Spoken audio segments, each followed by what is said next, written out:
Everyone. It is Thursday with me, April, of course. Kind of a new age, old age kind of counselor. I use traditional counseling methodology and research based, as well as spiritual insight. So I guess I would be an eclectic, spiritual, traditional counselor. Let's take some deep breaths and relax.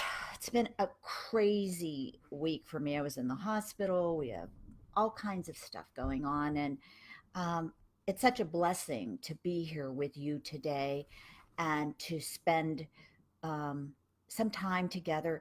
Anytime anyone spends time with me, it's the ultimate privilege because time is the only non renewable resource we have. So I am grateful for you. Today, we're talking about loneliness. I, I'm always listening, interacting with people as a person and also as a counselor and also as someone who wants to do spiritual work on the planet. And I'm always hearing people saying, I'm lonely. I'm so lonely.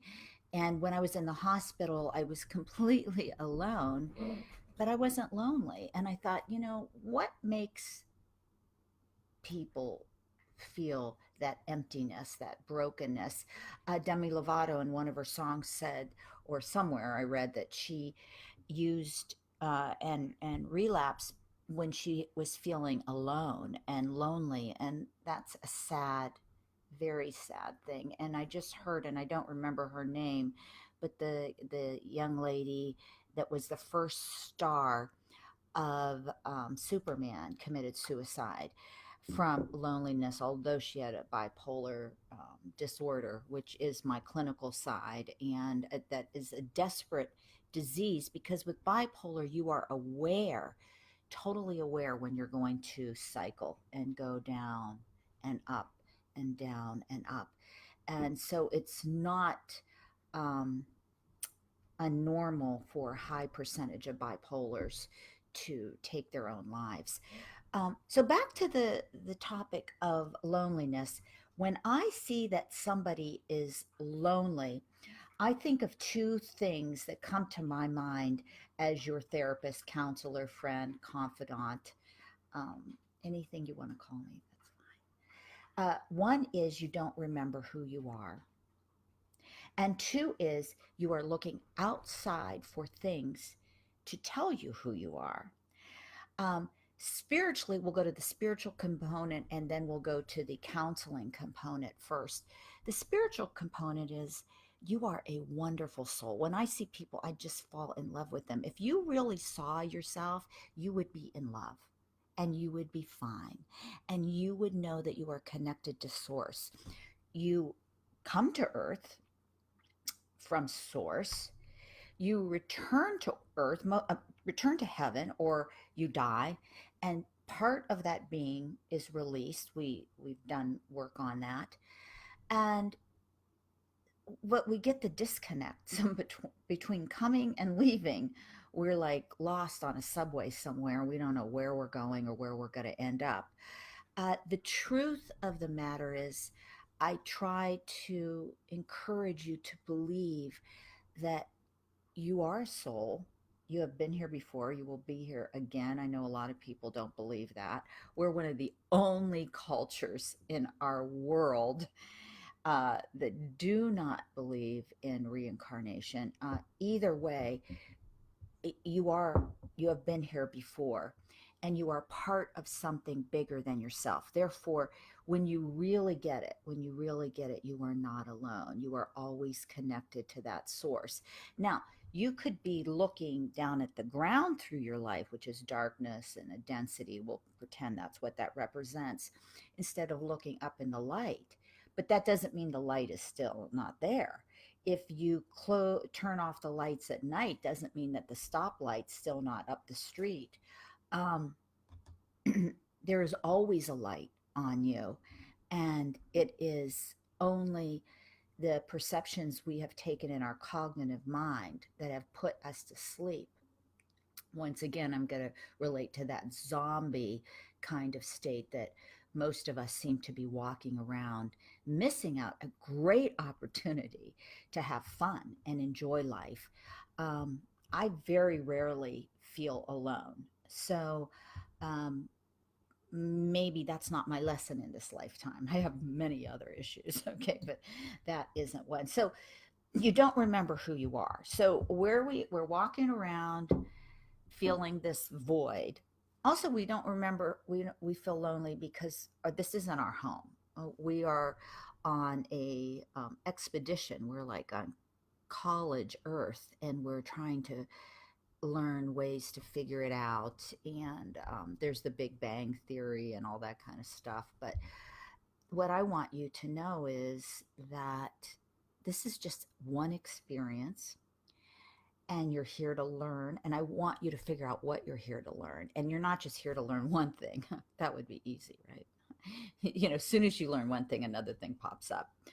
Um, Also, collectively, we are here to learn. Generation wise, we are here to learn. Family. So there's so many different areas you could look at. You could look at your family.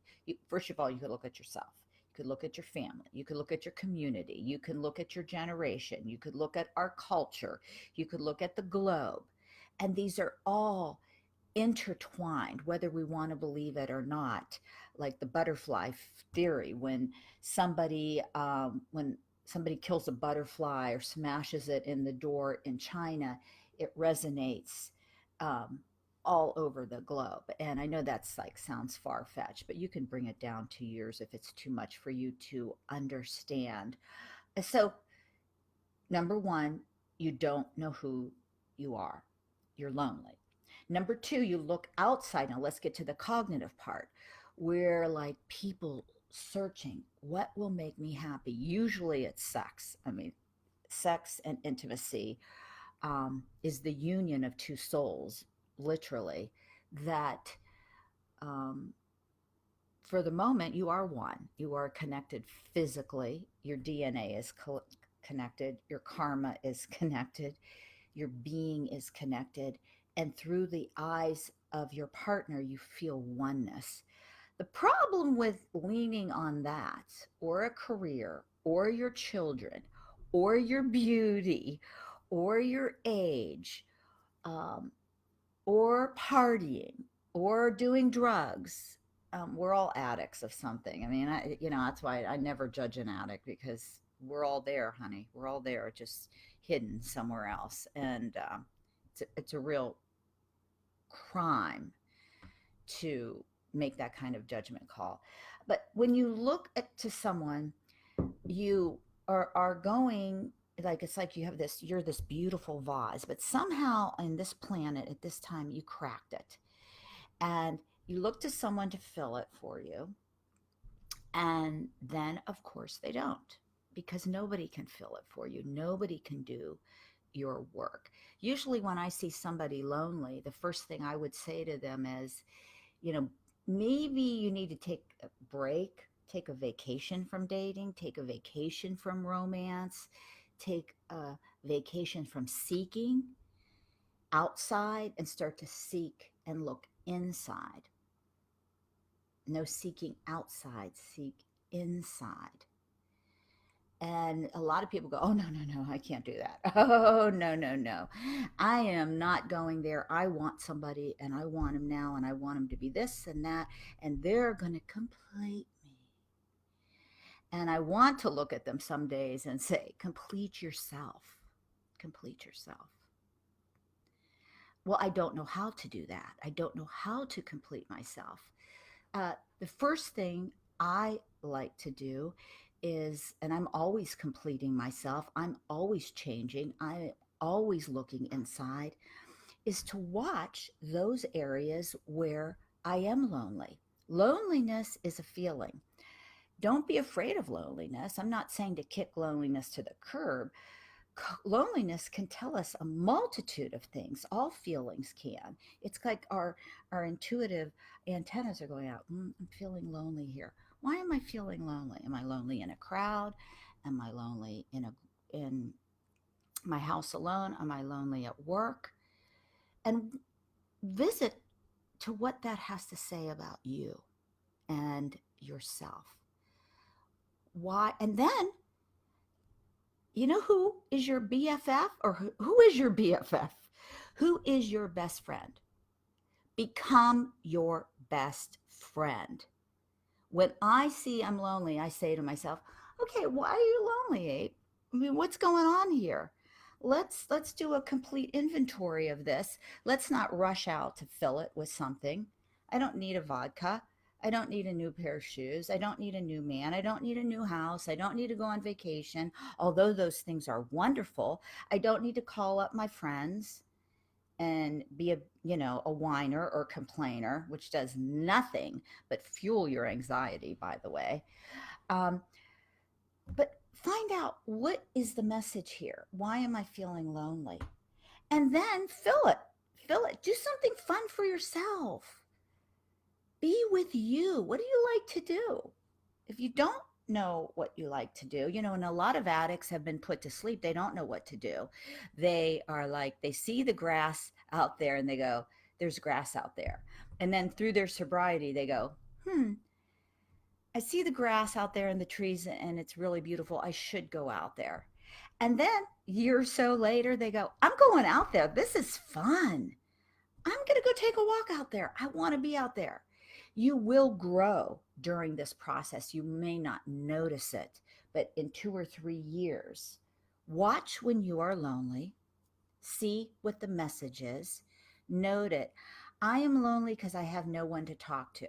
Okay, journal that. Talk to yourself. Be a friend to yourself. I have so much fun with myself. I love hanging out with myself. I also like hanging out with friends. But if they're not around, it's not a big deal. I mean, I'm not going to like start, you know, blowing up my phone. I gotta have someone. I gotta have someone. When you see someone who's got to have someone, you run like hell from them because you are not their savior and you are not going to fix them, even if you want to. And there's a lot of people I would love to fix, but I had to walk away and say, that's not my job. I mean, it's all out there, especially in today's society. There are books, tapes, coaching. I'm here to coach everybody. There's tons of people. Find someone you resonate with that you like and get with them. Okay? Do that for you because you enjoy it. The reason why recovery doesn't work in addiction, or people don't get healed and they say it doesn't work, it's because they haven't really decided to be their best friend and do what it takes. I always have women go, I want to lose weight. How did you lose weight? I go, well, I don't drink. I don't eat sweets. I'm trying. I try to exercise. I don't do it always. But they were, oh, I can't ever give up my wine. Oh, I could never give up sweets. Well, then there you go. There you go. Not going to happen for you because you aren't your best friend. Your body is your temple.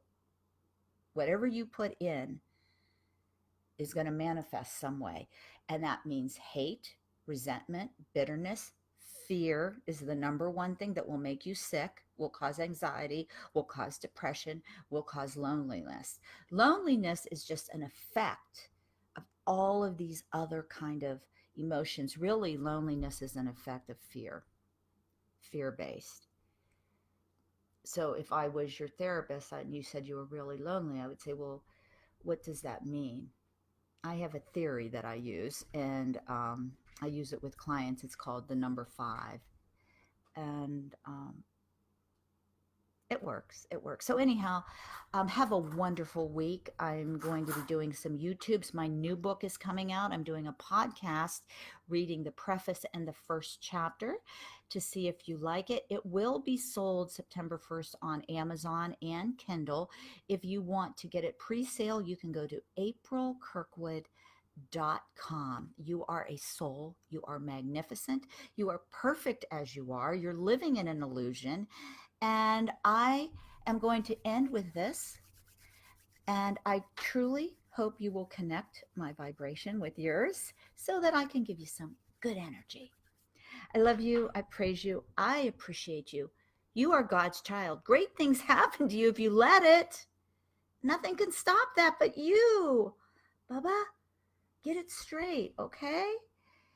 Have a great week. You can email me, April, of course, at gmail.com.